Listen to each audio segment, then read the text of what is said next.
परमेश्वर के धन्य नाम की महिमा हो।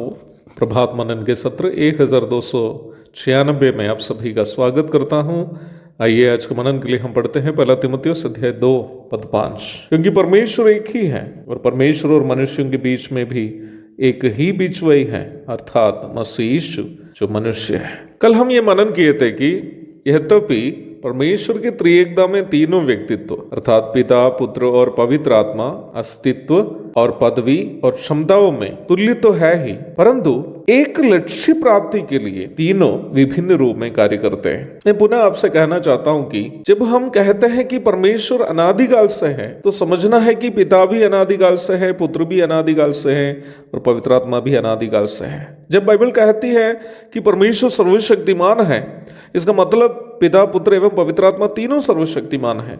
जब बाइबल कहती है कि परमेश्वर पवित्र है, इसका मतलब पिता, पुत्र एवं पवित्र आत्मा तीनों पवित्र है। इसलिए ये कहा गया है कि अस्तित्व, पदवी एवं क्षमताओं में तीनों पिता, पुत्र एवं पवित्र आत्मा तुल्य है। परंतु जैसे कि मैंने कल भी कहा था, किसी एक कार्य को पूर्ति करने के लिए इन तीनों परमेश्वर के व्यक्तित्व तीन प्रकार अपनी जिम्मेदारी को निभाते हैं। आसानी से समझने के लिए हम इसे निम्न प्रकार कह सकते हैं। पिता योजना बनाने वाला है, पुत्र उस योजना को लागू करने वाला है और पवित्र आत्मा उस योजना की देखरेख करने वाला है। मैं इस सच्चाई को समझाने के लिए 2-3 उदाहरण आपको दिखाना चाहता हूं बाइबल से। सृष्टि को देखिए, पिता ने योजना बनाई, उत्पत्ति 1:1। पवित्र आत्मा सृष्टि के कार्य की देखरेख की, उत्पत्ति 1:2।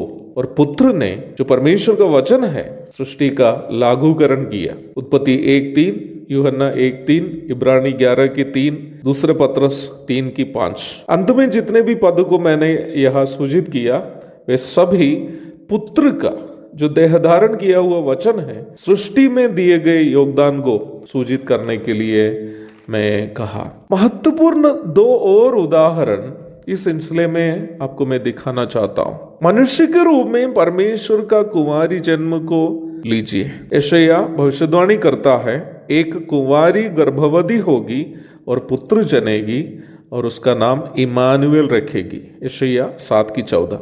इमानुएल शब्द का अर्थ है परमेश्वर हमारे साथ, मत्ती 1:23। अब हम देखेंगे कि परमेश्वर जब कुमारी में मनुष्य के रूप में जन्म लिया, परमेश्वर के तीनों व्यक्तित्व क्या किया? जिम्मेदारी निभाई। मनुष्य का उद्धार करने की योजना पिता ने बनाई, यूहन्ना 3:16। पवित्र आत्मा ने इस कार्य की देखरेख की, मत्ती 1:20।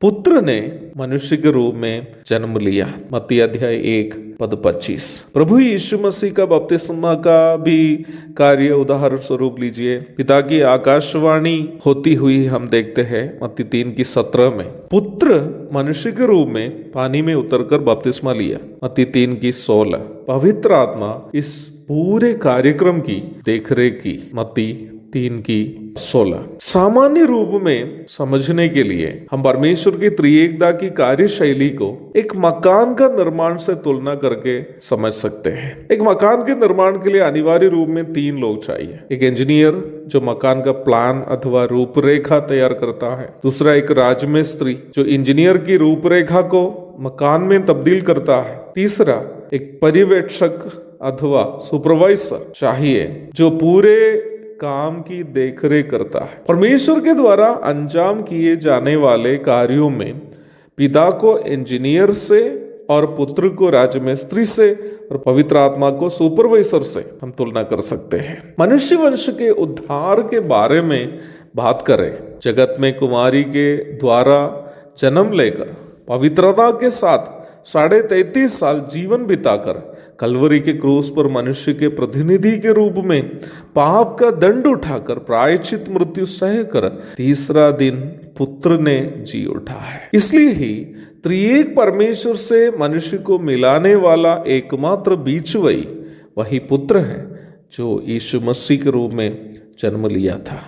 आज मनुष्य को परमेश्वर से यदि मिलना हो, प्रभु यीशु मसीह को एकमात्र प्रभु और उद्धारकर्ता के रूप में ग्रहण करने के अलावा दूसरा कोई विकल्प ही नहीं है। मुझे सुनने वालों में कोई ऐसा हो जो अभी तक उद्धार नहीं पाया और परमेश्वर से मेल मिलाप नहीं किया हो, तो मेरी कामना यह है कि आज का दिन आपके लिए अपनी आत्मा का उद्धार पाने का धन्य दिन हो जाए। प्रभु आप सबको आशीष दे। प्रभु के धन्य नाम की महिमा हो। आमीन।